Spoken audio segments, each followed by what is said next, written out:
We don't have shorter attention spans. We just have like stronger bullshit filter. To this day, there's like inherent things that make me kind of treat money sometimes. Like sometimes when I just have cash in my pocket, I'm like, free money. Yeah. Like, yeah, it's free in my mind now. Like it's not on the books. Like free money. It's like, no, that's still money. That's how I feel about gift cards. Like, someone gives me a gift card, I'm like, that is permission to spend. Whether you're investing in yourself and your happiness, if you can buy yourself things that fall within, an honest, tax law as well, right? There's ways that you can kind of like, I would buy myself an iPad. There's something about having that immediate gratification and some sort of proof that you're actually working really hard. Those first 5-10 years, like sometimes you really felt like you were not achieving anything, and sometimes small items of things that have come along from that. Like there's big ones and small ones that kind of help keep you going. I love that. Let's bring in Grant White, portfolio manager and investment advisor. Welcome to the Finding Your Wealth podcast. What this whole podcast is about is redefining the conversation around wealth. The whole thing is absolutely a bit of a tire fire, in my opinion. I don't like drama, and this stock is surrounded by drama. Doug Darling. Hi. I'm so excited to have you here, my friend. Excited to be here. I actually, like I was telling you earlier, I got excited when I saw that you agreed to come on the pod because, frankly, you're such an amazing storyteller. I obviously know what you do. I think you're pretty well known in the city, especially here for like what you guys do at Tripwire and what you do in particular. So anyway, I feel honored to have you here. I'm honored to be asked. I just love getting to do these and chat. I listen to a lot of podcasts on lots of different topics, and long form kind of discussions is kind of the way to go, especially in the commute or going for walks with the dog, that kind of stuff. So I'm happy to be asked and flattered to be asked. So thanks for having me. Awesome. Well, I'm glad you're here. I do think, actually, I do want to get into that, like long form and short form, because I think like something that you guys do so well, and this is gonna be more about you and less about like maybe work, but like one thing you guys do so well is like you do such a great job of telling stories in like even short time frames. Like I was watching the Cole and Canary video, for example, and I think you told the whole story in like 2 minutes, and it was super impactful, which is I think really, really incredibly creative. But at the same time, I agree with you, like the long form when you can get into it like over a number of minutes like we're going to do today is also really nice. So I mean, I talk a lot about attention spans and people talking about, well, everything needs to be shorter now, and sometimes yes and sometimes no. The idea of kind of like how we just have shorter attention. Sorry, we don't have shorter attention spans. We just have like stronger bullshit filter.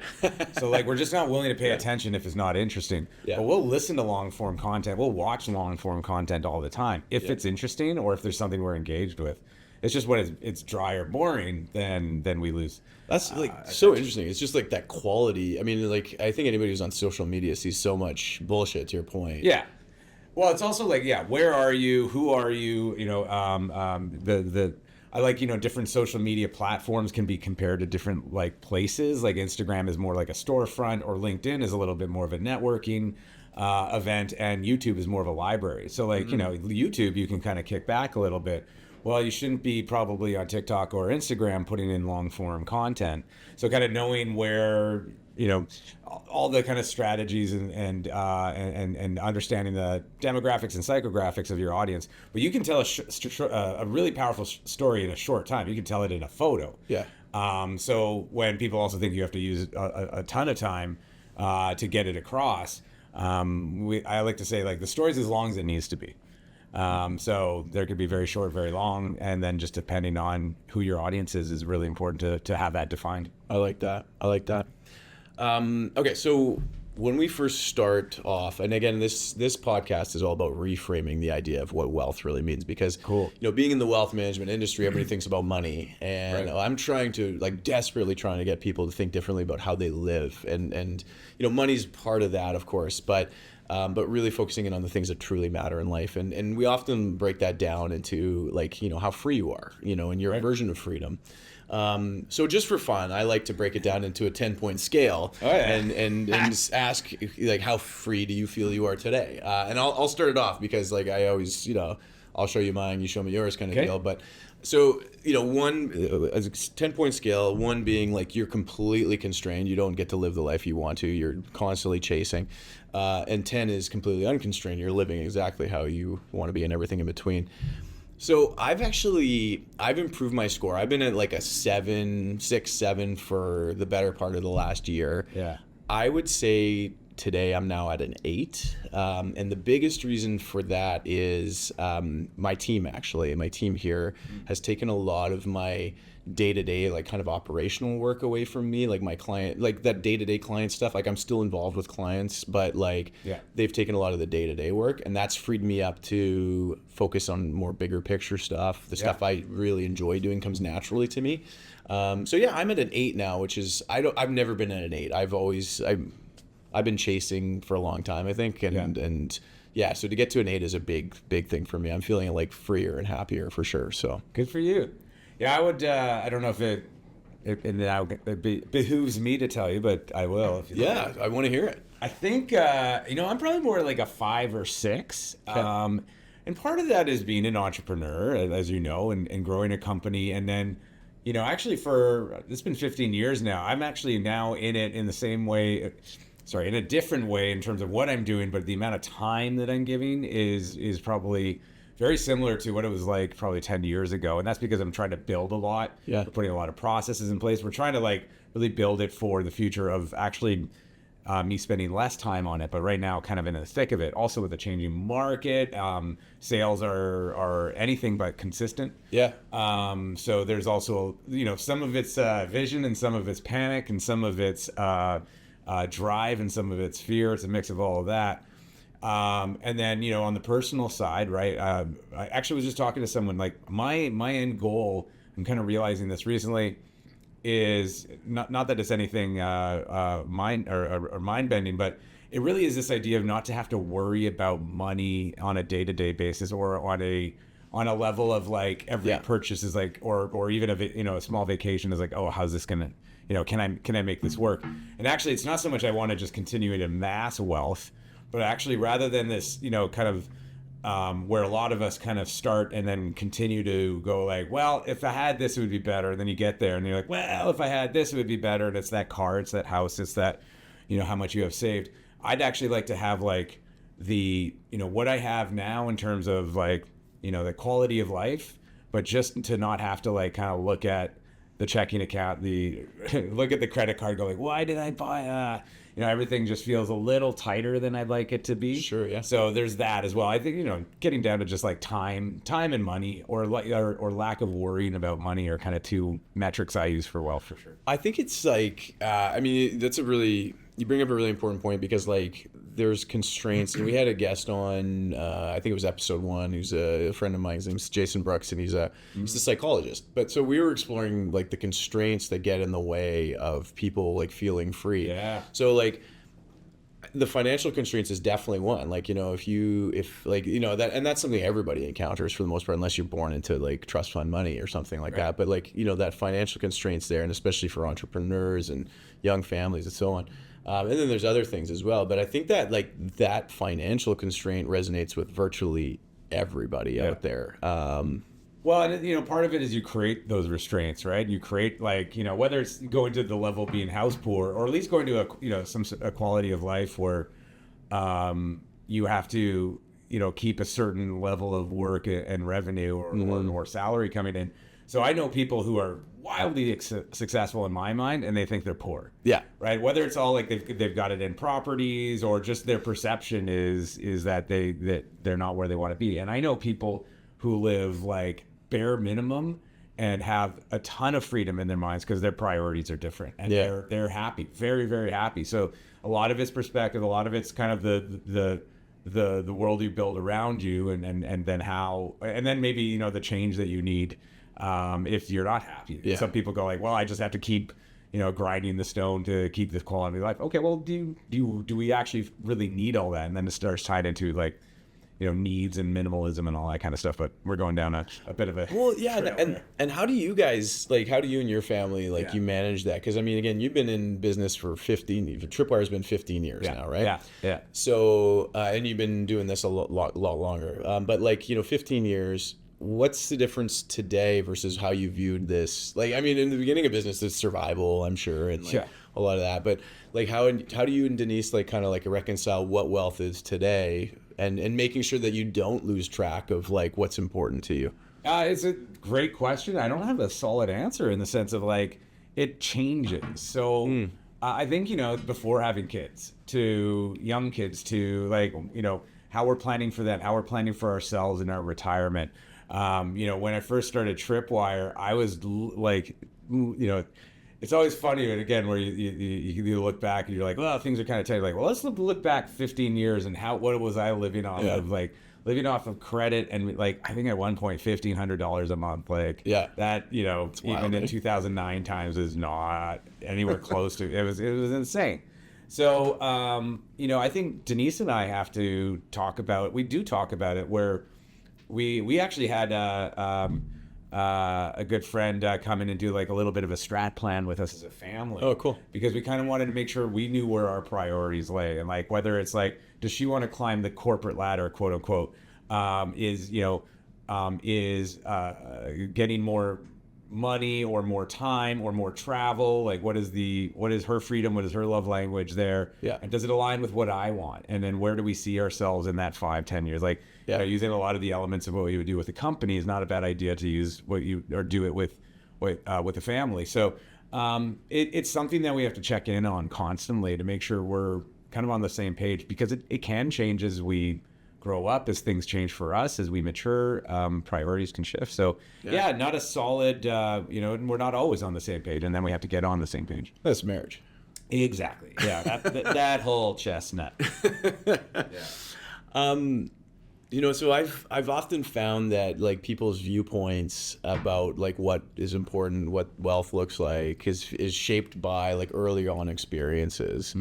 So maybe can you share with us like, your early background? I mean, you can start even as a kid, or you can start with like getting in a bit, whatever place you want to go with this.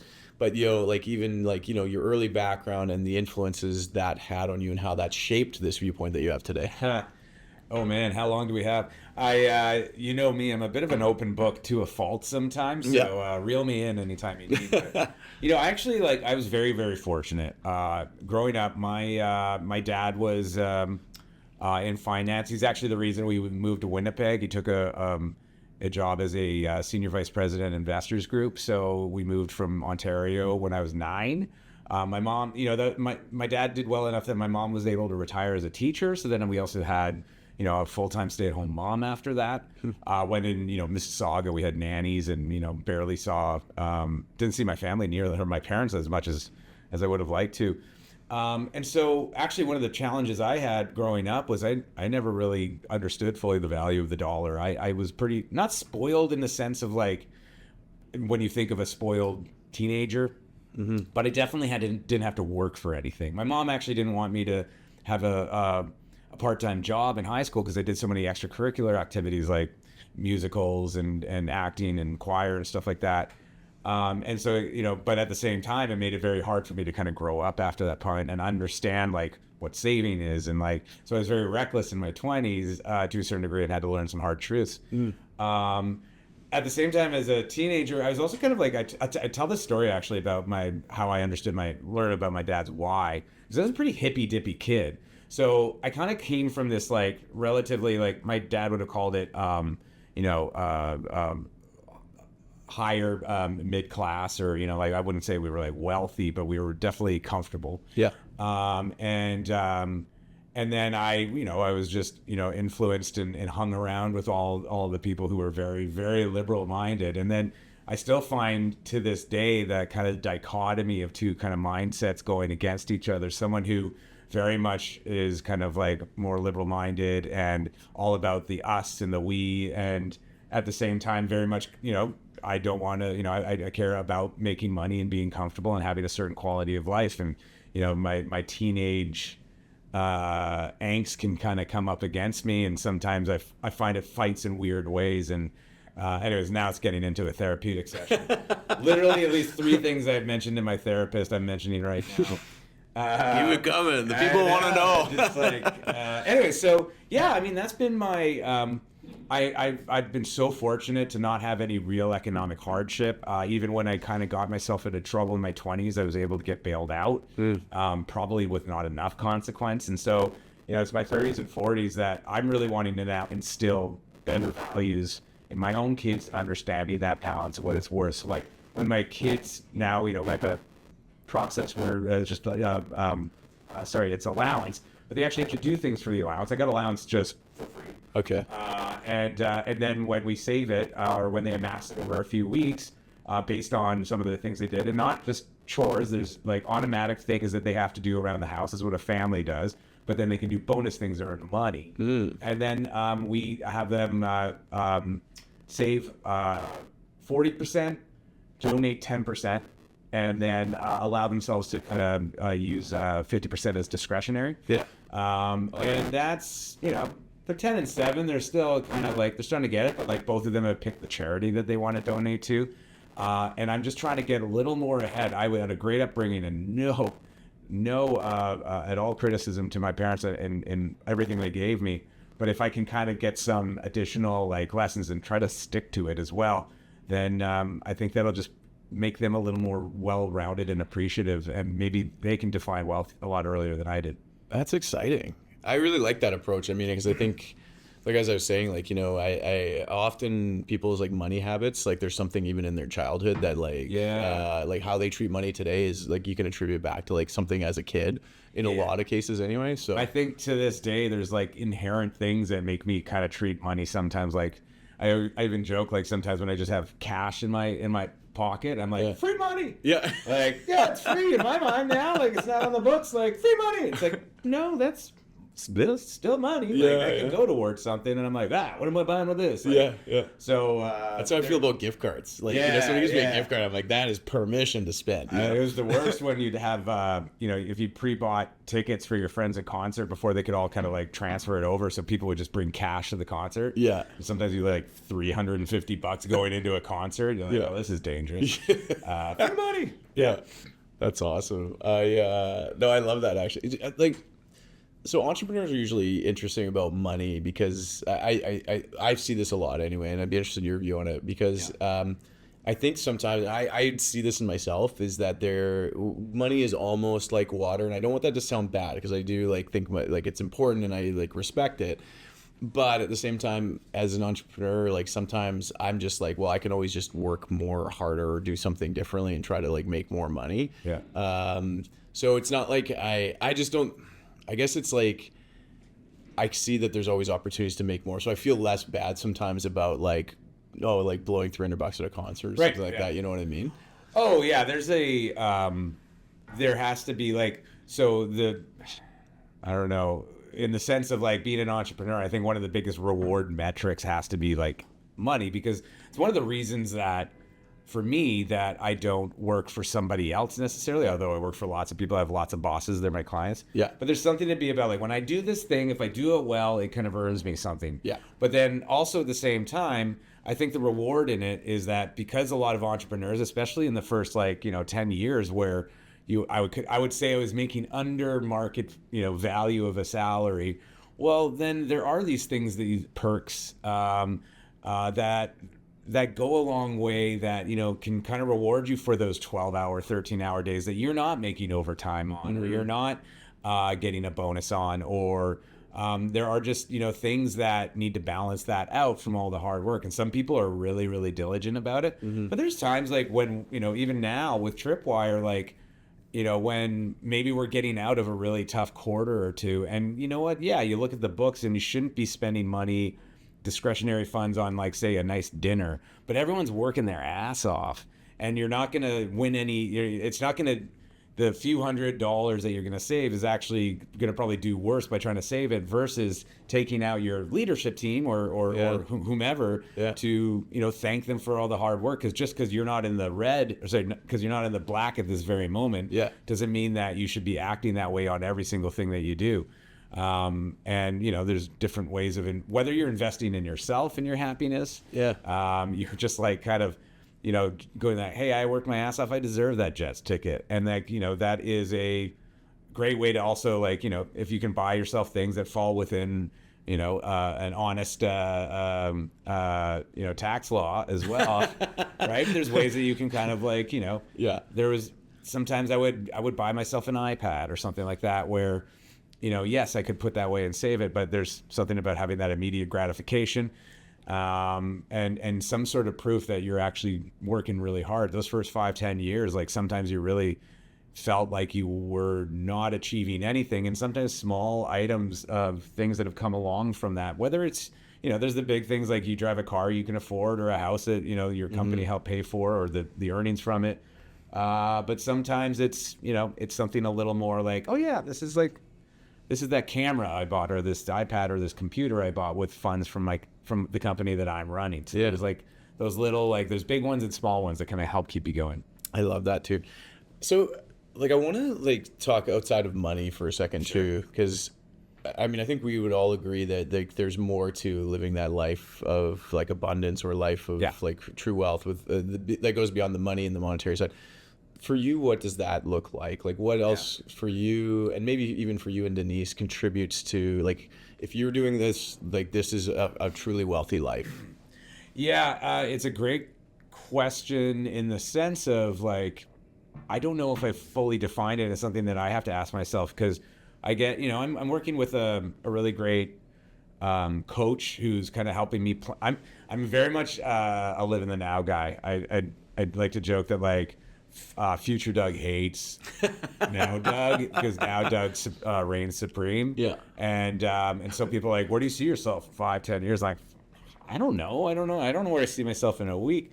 So I've been, kind of helping, being helped to kind of at least vision it out a little bit. And I think really it comes down to time and the freedom to do the things that you want. Mm-hmm. Because I don't want so many people, say the company gets bought, or you decide to walk away from your role and let the company operate itself. And then you lose purpose. Yeah. And then you lose I love actually being really, really busy. I think it's what got me to where I am. I use an analogy, which is I was a better server with 10 tables than I was with 2. So if I slow down too much, I actually really kind of start to lose purpose, or even when things were going, sometimes things would be going really well at Tripwire, and I'm like, oh, there's not much for me to do. And I'm like, now what? Take a nap?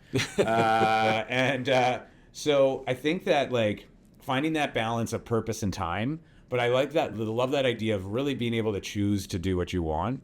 And then I think the idea of being able to take just more time off. So whether that might be traveling, that might be in volunteering, that might be in, only working 10 till 3, or taking every Friday off, or whatever that might be. I have to define that more, but I think it's that's where kind of true freedom lies, as long as I just don't skew it too much to that other side of not having anything to do. What role does community play in that for you? I mean, you mentioned volunteering, but even if anybody looks at your LinkedIn, will see your community involvement over the years, and now decades even. So my career is moved somewhat intentionally, somewhat just organically in more and more kind of consulting and teaching. And so, I thought a long time ago that I might become a teacher, say at Red River down the line, where, maybe you're teaching a course or something like that. That's one area. So the community of kind of the education of whether that's storytelling or video production, entrepreneurship in general, all things that I've taught in. And then there's kind of your local community. I live in Riverview. We actually moved out of Riverview to South River Heights only to move back to Riverview. It was a very necessary, and it worked out, but it was very painful at the same time, just time-wise, to do all of that moving in 2 years. Yeah. So there's the community that you live in, and I think I wrote it down as supporting the community within your community, within your city, and maybe within your country. Mm-hmm. And are there things that you can do in each one of those? So can I do something, within, say, Salome Mission or United Way? It's usually, in my mind, is something that really needs to have a need. It needs to be something that I can maybe see a result from. That could be the Alzheimer's Society as well. That might be the more national one, where there's just a larger need. Mm-hmm. And it's where I can put my best efforts, whether I'm not necessarily the knock on the door fundraiser. I really like being able to help people become better fundraisers or teach them how to tell their stories better, and whether that's donating services in that way.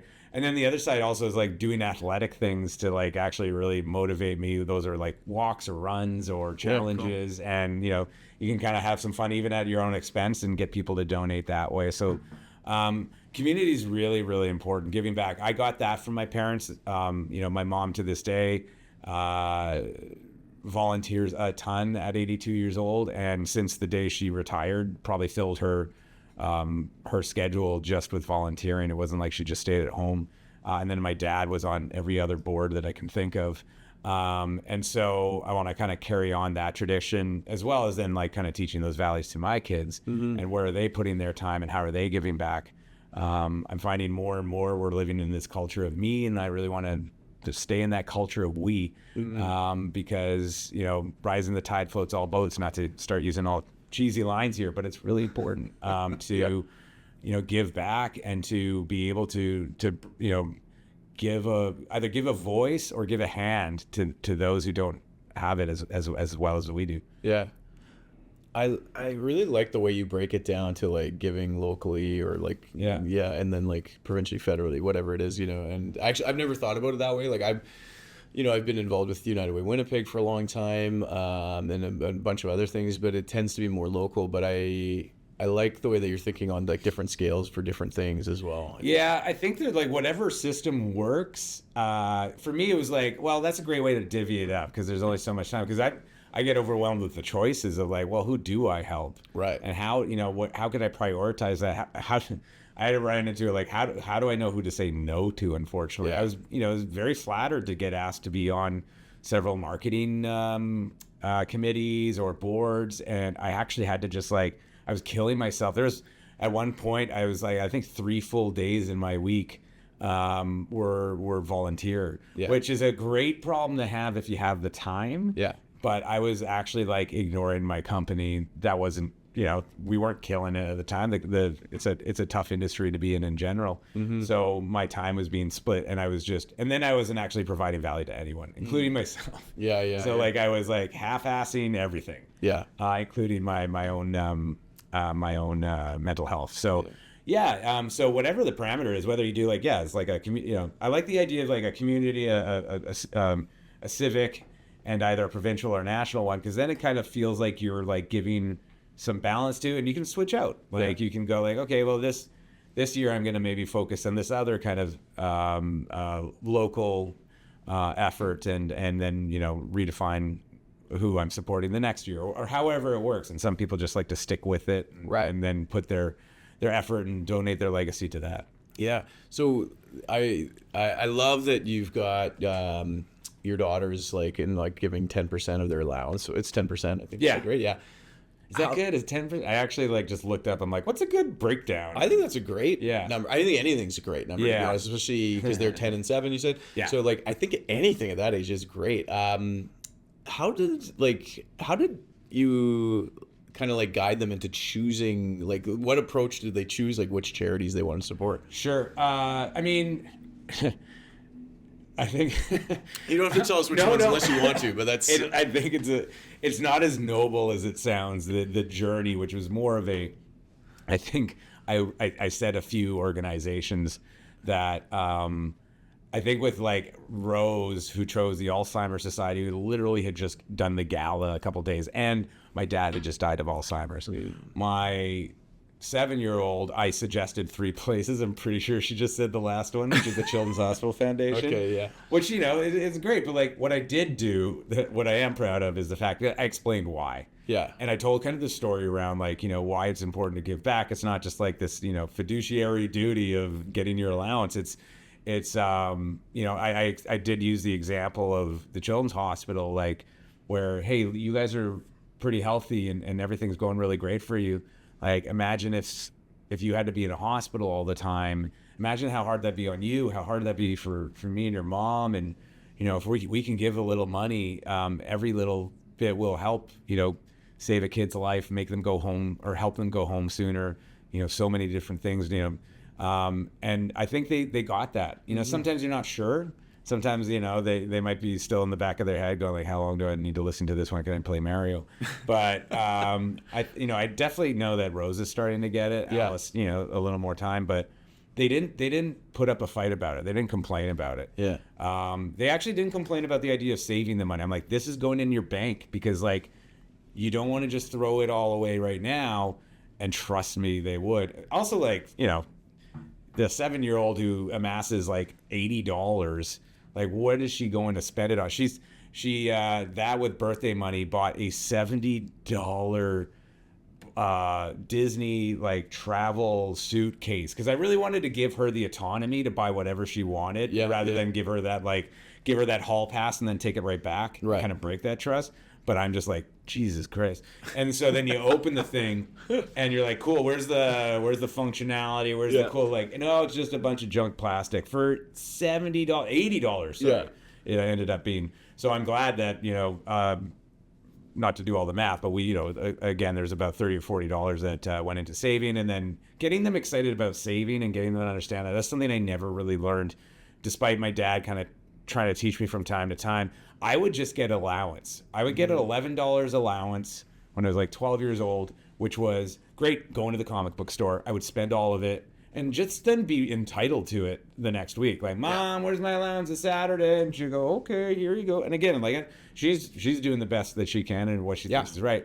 I know I would have probably been a real jerk about the idea of like, hey, you got to save some of this, blah, blah, blah. But if we kind of set some of those guardrails, especially earlier on where they maybe don't have the wherewithal to argue against it, or that you just stick to your guns because you know they'll appreciate it later because you're creating some habits.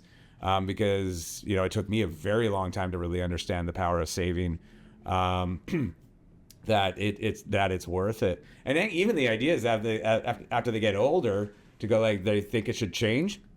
Great. Why don't you bring me, some reasoning or a case towards what you think should happen? Yeah. And then you kind of teach them how to, not pitch, but just how to debate. How to argue. Yeah. So I'm kind of waiting for that. Like, great. Like, I can't remember what it was, but Rose wanted something the other day. I'm like, bring me your argument. Yeah. I'm all ears. That's awesome. If you can articulate this in a way that at least is somewhat convincing. Yeah. I'm in. Sorry, I'm laughing because this reminds me of when I was a kid, like when internet became a thing for us as kids, and like, you know, we were trying to get the dial-up, like my dad made us like give him a business plan as to why we needed internet, and like I can't remember how old I was, but it's like, we need this for research. I mean, really all we want to do is play like this video game Descent online. And, I remember that one. But we needed it for research and all this stuff. That's what we were trying. But like my dad. Hey, learning the art of bullshit is not a bad thing at all either. I agree. Or at least how to spin things in your favor. Yeah. Yeah, I think that's great. Do you think that added? Do you think that the act of doing that, the tools that came from it, like, do you think that influenced you moving on? Yeah, absolutely. Because I think it. Okay, so it made me have to think through like why I actually wanted this thing, right? And it made me understand the importance of it because I had to defend my position as to why it was important to me. So yeah, it actually I think that's something that's somewhat stuck with me. It's like you don't just ask and get; you have to like try to get other people on board with it. Give me a reason why. I'm not even going to be that big a jerk about it, but I need a reason because is not a reason, or I want it is not a reason. Yeah. I think that, giving them these types of kind of, what is it called? No. Oh, shoot. Now I'm falling apart. But just the ability to think through these things earlier. Yeah. And not take things for granted. I think just, it pays back. Well, exponentially. Your story with your kids reminds me also of like another story of mine. So like my money story, one of my first memories, if you will, is like so our family owns a printing company. My cousin owns it today, actually, but it was started by my great grandfather. And long story short, it's gone through the generations. So it's almost a rite of passage in our family. We go work at the printing company, like when you're in university or high school. And most of us realized we didn't want to work in the printing company, but it was like really good lessons because we, got our hands dirty, in the business. So I remember my first 2 weeks of work because I got my first paycheck after 2 weeks of working, and I was playing hockey at the time, and I really wanted to buy rollerblades, because I was working there in the summer, and I wanted to be able to skate and stuff in the summer. And the long story short was I spent my entire paycheck on these rollerblades, and my dad took me to the mall. I think we went to like the Sport Check at Polo to buy them. Anyway, long story short, I'm sitting in the back seat. I'm looking at my rollerblades. I'm all proud of like myself for buying these things. And my dad says, like, how do you like your rollerblades? And I'm like, oh, I love them. These are great. And then he's like, cool. How do you feel that you worked 2 weeks to pay for them? And I'm like, and it kind of just clicked in my head that it was like literally 2 weeks of work, of hard work to get these things. And they're things that I wanted. But like that was the moment where I realized like work equals this thing, or work equals like money's just You earned it. Yes, It wasn't just given to you. and it's not that I regretted buying them. It's like I actually understood that this is how this translates over. Like, and I probably could have told you that, but I didn't feel it until that moment. I was actually influenced, of all things, by a kid's book recently, which is when I was reading to Alice, and it's all about the kid's skateboard just breaks. It's just wear and tear. It breaks. Yeah. And he goes to his dad, hey, I need a new skateboard. He's like, well, you're gonna have to save up for it. And then he goes and he's like, I do have savings. And he gets his piggy bank and he counts it out. He's like, well, you got a good start there, but that's not enough. He's like, and I don't know why, like, of just like one of the most basic kind of like lessons, but like very shortly after that, that's when like Alice wanted, the first time we went and, try to give her this like autonomy to buy whatever she wants with the money she had. Yeah. This is before we counted in the birthday money. Yeah. She wanted that stupid thing. Yeah. That's not the stupid, the carry-on luggage with all the garbage plastic. Yeah. And she didn't have enough money. So she had $40. It was going to be 70 plus tax. And this story, which I'd literally read to her 2 days before, just kind of kicked into my head. And I was like, lesson to be learned. She'll be like, yes, it comes full circle. So I'm like, well, remember that story? Like, she's like, can I just have the rest of the money? Can I borrow it? I'm like, no, you need to earn it if that's what you want. But it also, like, at the same point, I'm like, this is good. This guy comes full circle. But I also was just as influenced by it because I might have caved. Yeah. I'm like, yeah, I'll lend you the money. And I know, like, again, no slight to my parents, but like they would, I really wanted I was a musician. I needed a bass and I needed an amp, and I needed all this stuff. So they lent me the money to buy it, and then never held me accountable to it.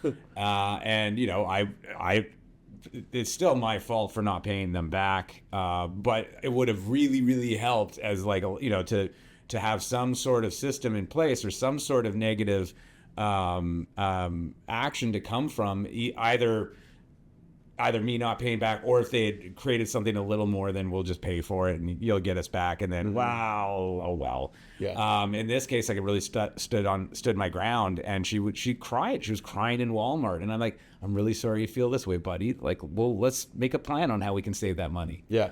And I was, really happy that I kind of had that story in the back of my head.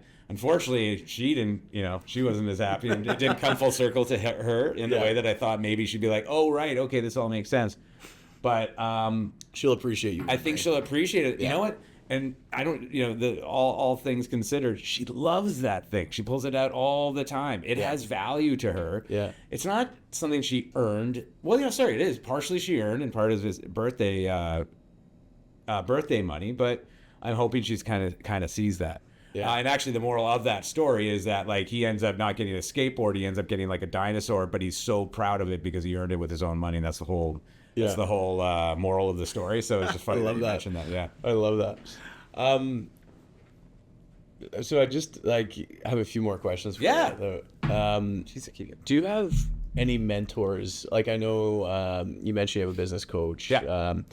Do you have any other mentors or any other people along the way that have helped you like kind of frame this idea of what wealth means to you?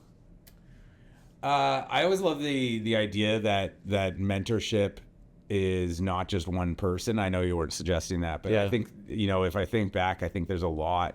I find mentorship in my friends. Some are really good at saving. Some are really good at showing me different priorities in life. Sometimes I have without even realizing it. And even my parents weren't this way, but I have sometimes a very materialistic view on wealth, or, you know, like it's the nicer car, the bigger house, the why do they get to take that trip kind of thing. It's not a healthy mentality to have, because it's that comparison is the thief and joy kind of feeling, where others who they consider themselves incredibly wealthy with the balance and time and the stuff they have. So there's that there. You know, I think despite some of the things opportunities or missed opportunities with my parents, I learned a lot from them. You know, we created an endowment fund through the Winnipeg Foundation that that was started with my dad, and I'll be the executor on. And so those types of ideas and the times that I've donated, I would say like considerable donations, despite not having a lot of money, knowing that that's the right thing to do. I think has been something that I very much got from my parents. So I think there's just like influence all over, but the mentorship, I think really a lot from kind of family and friends. Yeah, I like that. I like that a lot. Especially because like there's something about a mindset that you're open to that, like where a lot of people are just kind of like, I think, floating around, but like when you have that mindset of like open to new ideas, just that general open-mindedness, like you can find that mentorship in a lot of places. And you can take pieces, like nobody's perfect, but you can take pieces from here and here and here and here. And even like, you mentioned your parents, like if you were, you're trying to do something different with your kids and how your parents did with you, but you're not faulting your parents for anything. I mean, it's not a failure. It's just a difference, and yeah, I mean, they did an amazing job in so many ways, and it's really easy to reflect on what wasn't done. My dad traveled a lot, and it was it's the 90s. I mean, the joke is like they're half the time doing other stuff. Like it's not the same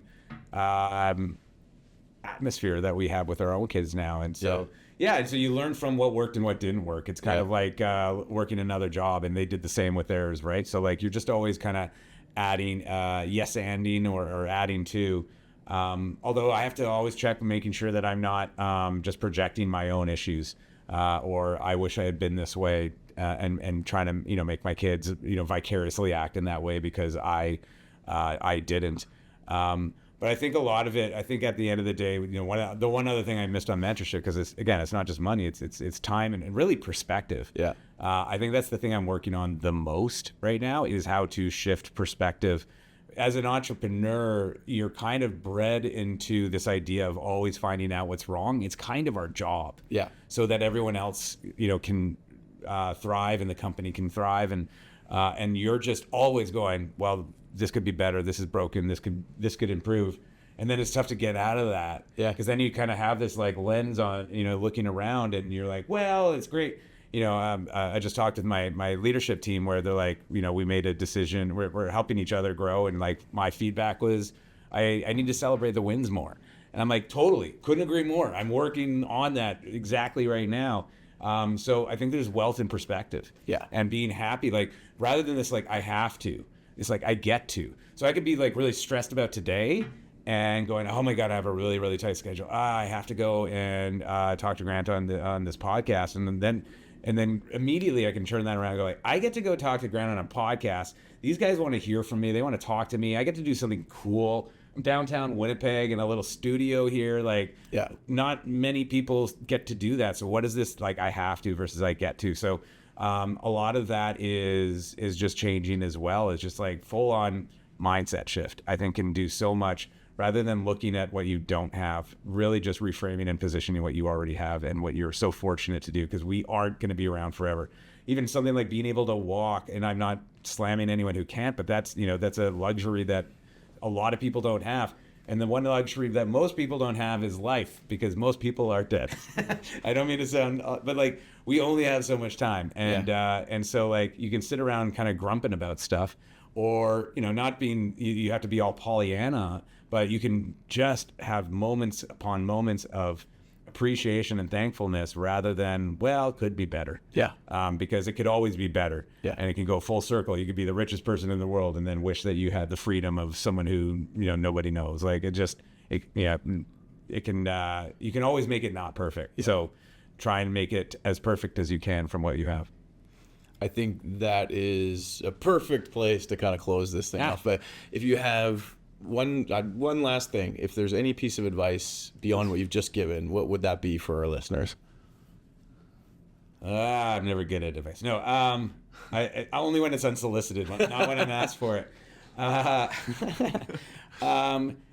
Yeah, I think one piece of advice, it is worth, like, as dumb as it might feel or sound, whatever works best for you. If you're in a relationship, a long-term relationship, sit down and literally whiteboard and talk about what your future is at.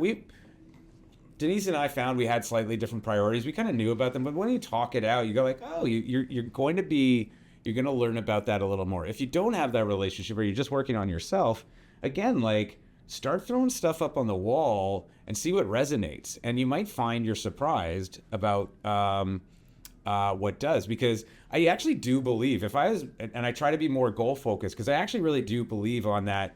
It's not the secret, but it's that, what is it called when you, plan ahead and you, like, kind of project for it? Intention. Yeah, like, you're being intentional, but you manifest. You right? manifest. There you go. Yeah. But when you do put these goals in your head, and there's a really great book called Positive. Oh man, my brain's just going now. It's about the science of positivity. The happiness advantage. Okay. So about positive mindset, happiness advantage, and when you have these goals defined, you will actually, without knowing, lead yourself towards them, because you have a filter now, kind of like making decisions based on those goals. So it can be as simple as, like, hey, I want to be able to do this thing in a year. It doesn't mean it'll guarantee that it'll happen, but you almost are starting to train your brain to move in that direction. So, like, having that positive mindset, being goal focused, set a couple of goals ahead that are relatively attainable, and you'll be surprised how they might actually come to fruition without having to, like, kill yourself to do it. Love it. Is that all over the place for you, or That was what? perfect. Yeah. Like, a perfect amount of spaciness. That's what it's like to talk to me all the time. So just so you have some insight on what it's like to work with me or to be married to me. Amazing. So next week we're gonna have some of your staff on the show. Actually. Yeah, that'll be more therapy. Than Yeah, we anything, actually should have Denise. Can we talk openly? Is this a safe space? Yes. No, Doug, thanks so much for coming on. I appreciate it. I'm sure our listeners are gonna love hearing all this stuff from you. So thanks so much for this. I appreciate it. Thank you for having me, and it's an honor to be asked to be on this. I watched an episode. I'm like, maybe one day Grant will ask me. See, pause or you manifested it. Dude, Perfect example. All right. Okay. Well, thanks so much. Appreciate it, and thanks everybody for listening. We'll have more good guests coming on pretty soon. Wicked.